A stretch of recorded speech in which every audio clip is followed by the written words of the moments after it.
This is not financial advice, and I am not a financial advisor. This is just me talking about my personal financial journey. This is for entertainment purposes only. Enjoy the show. Picture this. You're one of the most calculating, historically successful investors on the planet. Right. Your capital allocations can literally shift the gravity of global markets.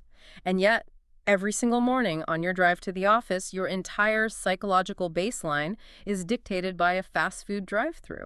It is wild to think about. I mean, specifically, whether your breakfast costs exactly $2.61 or $3.17. Yeah, down to the penny. Exactly.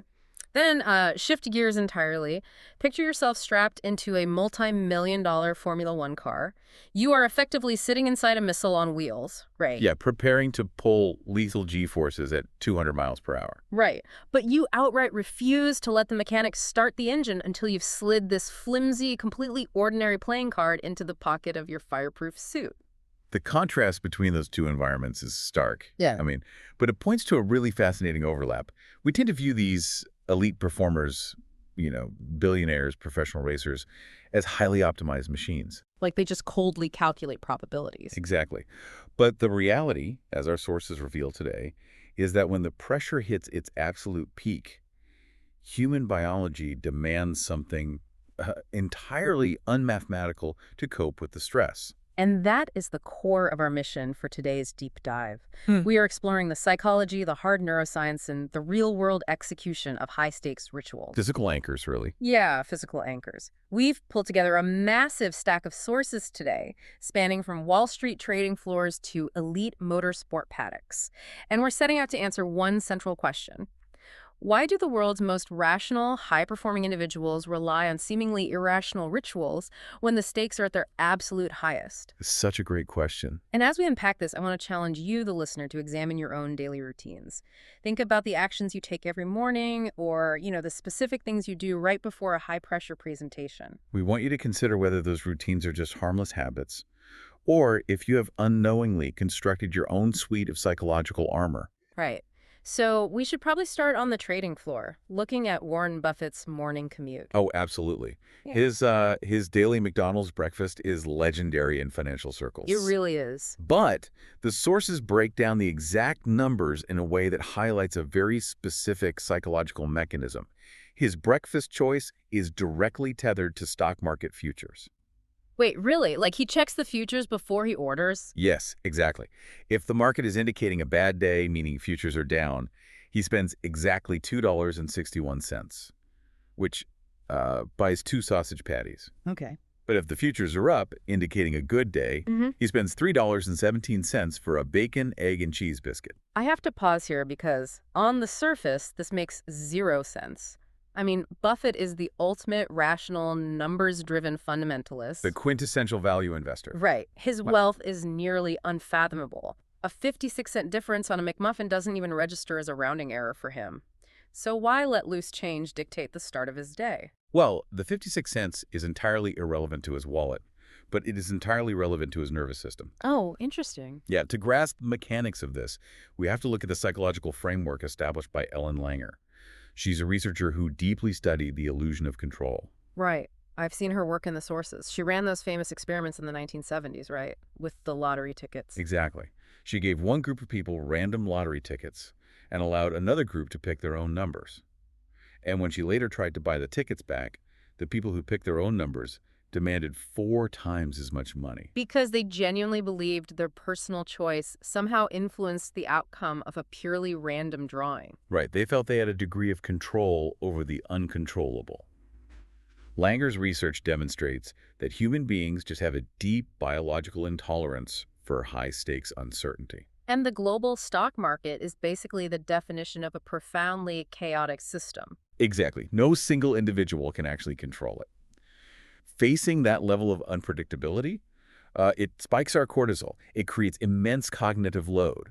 So to reduce that load, our brains inherently construct micro-rituals. So by counting out exact change based on a predetermined rule, Buffett is artificially creating this closed loop of absolute predictability. He's effectively building a micro-environment where he dictates all the terms, right? Immediately before stepping into an arena where he dictates nothing. That makes total sense. It actually makes me think of commercial pilots. I've watched pilots do their walk around before boarding, and they'll purposefully tap the outside of the fuselage. Oh, the tactile check. Yes. Right, because tapping an aluminum panel doesn't alter the mechanics of a jet engine. It doesn't make the plane fly safer, but it serves as this, like, tactile calibration for the pilot's brain. It physically marks the transition from the chaos of the airport terminal to the extreme focus required in the cockpit. Yeah. And what our sources reveal is that this need for control manifests very differently depending on a person's neurological wiring. Because Buffett's ritual is a quiet, internal suppression of chaos. Right, it's very contained. But the sources contrast his approach with Jim Cramer, the financial television host. Oh, right. Former hedge fund manager Jim Cramer. He is the complete antithesis of quiet suppression.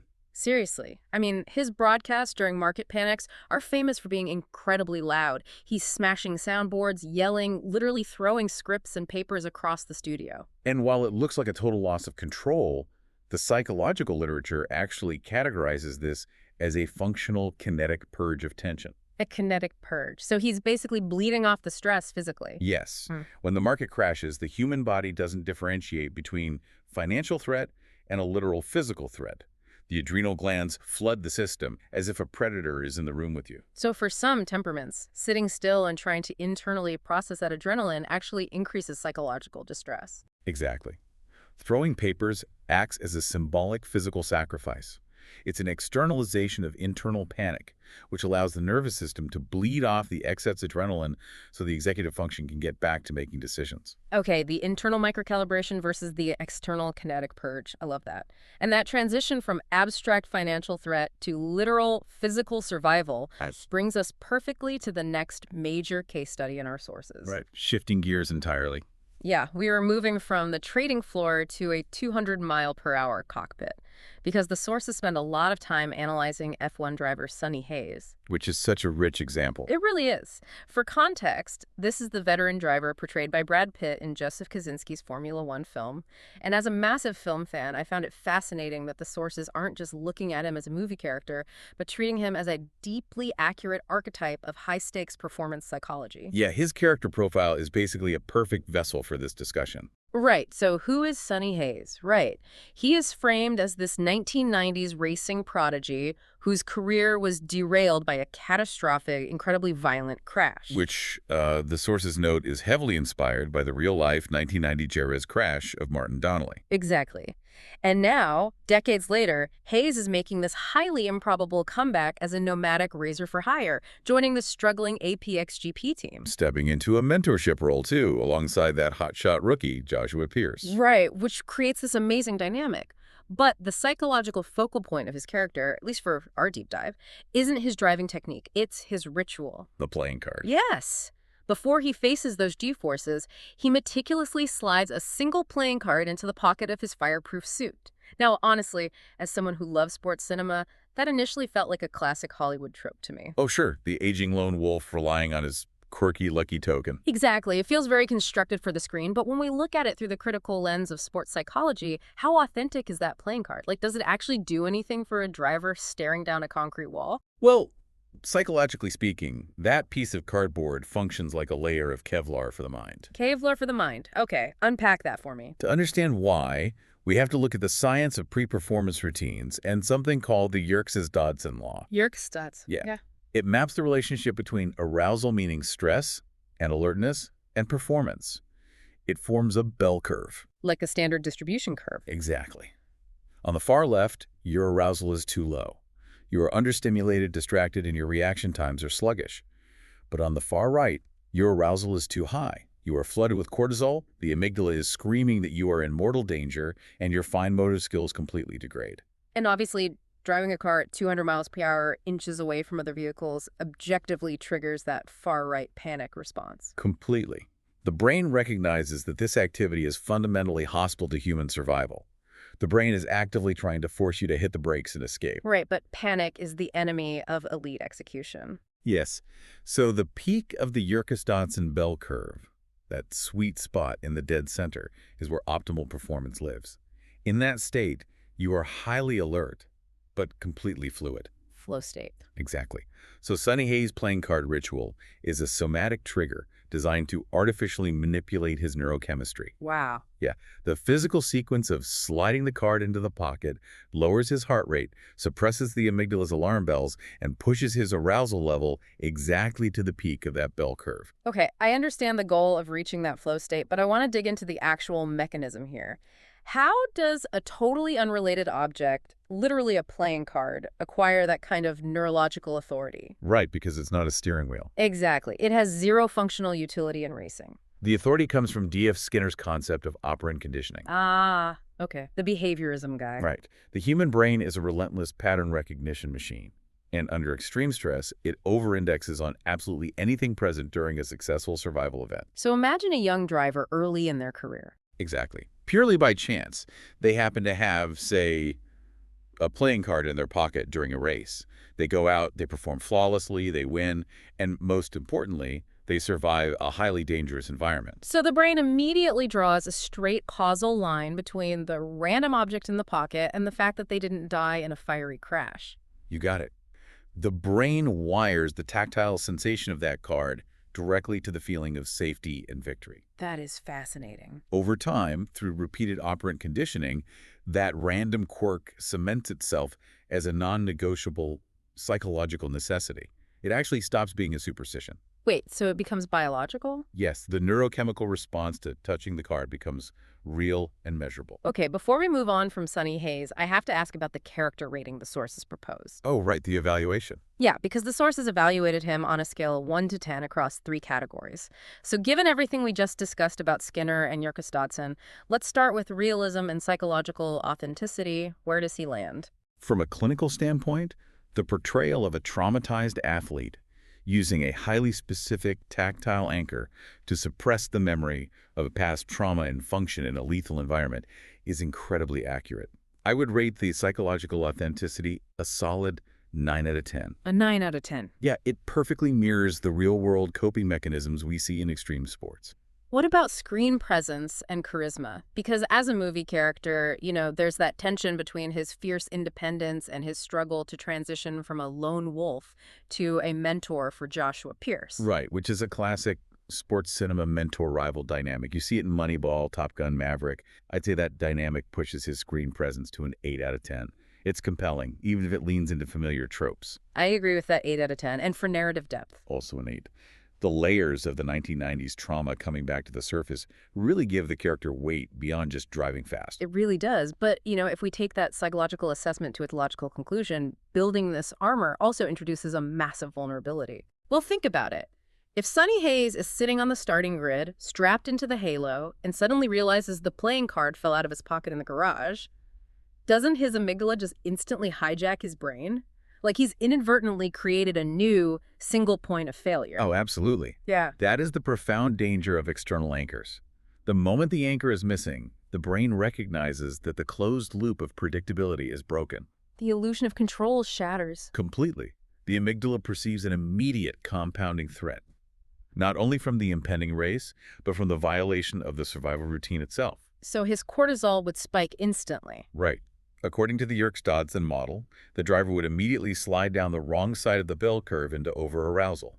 Their reaction times would suffer, their focus would narrow detrimentally, and their physical safety would be genuinely compromised. Man, so the armor is incredibly powerful, but terrifyingly fragile. Very sad. Now, obviously, while most of us listening are not dodging market crashes with billions of dollars, and we aren't pulling 5Gs into a hairpin turn, but we absolutely face high-pressure decisions. Everyday stress. Right. We face career uncertainty, financial stress, and chaotic personal lives. Which brings us to the highly tactical, everyday application of this psychology. The sources transition away from the F1 paddock and look closely at the wrist. Yes, the concept of wearable conviction. This is where the underlying psychology becomes highly actionable for the average person. The sources dive into personal case studies of using watches as physical anchors. Now, most people are familiar with the milestone watch, right? Right, you grind for 5 years, you finally make partner at your firm. Or you hit a major savings milestone and you buy a luxury watch to commemorate it. It makes sense. It's a tactile trophy of a past victory. But the sources introduced another strategy that really caught my attention: corporate color stock watches. Yes. It takes the traditional concept of the milestone watch and aggressively re-engineers it. Instead of celebrating something you've already achieved, it serves to anchor a future intent and enforce discipline. Right. So the strategy outlines an investor purchasing an affordable, durable watch that is specifically color matched to the logo of a high-conviction company in their stock portfolio. Which is such a wild concept. If your primary investment thesis is built around a tech company with a bright green logo, you wear a watch with a bright green dial. And if you are backing a blue-chip industrial firm, you wear a blue watch. Okay, I have to push back on this a bit because initially it just sounds ridiculous. It does sound a bit out there. Right. I get buying a Rolex when you sell your business, but buying a green Seiko just because your tech stock has a green logo, it sounds a bit like an adult treating their portfolio like a toy and matching their clothes to it. What is the actual psychological utility of doing that? Well, the utility is rooted in a profound scientific concept called embodied cognition. Embodied cognition. Yeah. The core premise of embodied cognition is that human beings are not just brains floating in vats processing abstract data. Our thoughts, our memories, and our decision-making pathways are deeply and inherently influenced by our physical bodies and our tactile interactions with the environment. So we process reality through weight, texture, temperature. Exactly. Physical presence. But investing today has no physical presence. I mean, when I look at my retirement account, it's literally just glowing pixels on a smartphone app. And that is exactly the problem. The entire modern financial system has been designed to be utterly frictionless. And that lack of friction is the primary danger. Right, because when the market drops violently, your portfolio turns into a sea of flashing red numbers. Yes. The behavioral economist Daniel Kahneman famously categorized human thought into System 1 and System 2. Oh, I've read about this. System 1 is fast, emotional, deeply reactive, and focused on immediate survival, right? Spot on. And System 2 is slow, deliberate, logical, and focused on long-term strategy. And a smartphone app flashing red numbers is basically a homing beacon for System 1. It absolutely is. You don't have to call a broker anymore. You don't have to fill out paperwork. You literally swipe a piece of glass with your thumb, and in a fraction of a second, you can liquidate a decade of careful financial planning just to make the emotional pain stop. The barrier between panic and action has been completely erased. And that is exactly where the color-coded watch intervenes. Oh. A physical, tactile object strapped to your wrist acts as a somatic anchor. It introduces friction back into the system. So how does that look in practice? Let's look at the anatomy of a panic cell. The optic nerve registers the red downward arrow on the screen. The amygdala processes this as an immediate threat to your resources. Cortisol floods the bloodstream. Your heart rate elevates. Right. System 1 demands that you sell instantly to escape the threat. So you reach for your phone. But as you do, you feel the physical weight of the metal watch on your wrist. And the physical sensation interrupts the digital panic loop? Precisely. The visual cue of that specific color hits your optic nerve. Your brain is suddenly forced to process tactile data, the weight and temperature of the metal alongside the abstract digital panic. Wow. And in the microsecond it takes to process that physical sensation, System 2 gets the window it needs to boot up. So the watch forces your brain to recall the hours of fundamental research you did. It reminds you why you bought the asset in the first place. It acts as a manufactured physical barrier against your own worst evolutionary impulses. That is, it is the exact same mechanism as Sonny Hayes' playing card. It really is. The watch isn't going to make the stock market recover, just like the card doesn't make the car go faster. But it physically pulls the investor back to the center of the Yerkes-Dodson bell curve. It grounds them. Exactly. I find that incredibly compelling because our lives are increasingly lived in the abstract. Our wealth, our professional communications, our family photos, they are all just data stored on servers we will never see.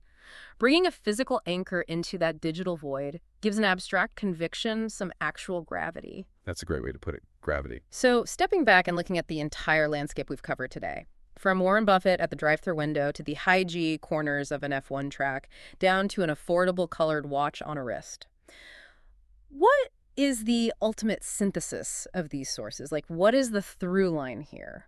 The overarching takeaway is really a reminder of our own biology.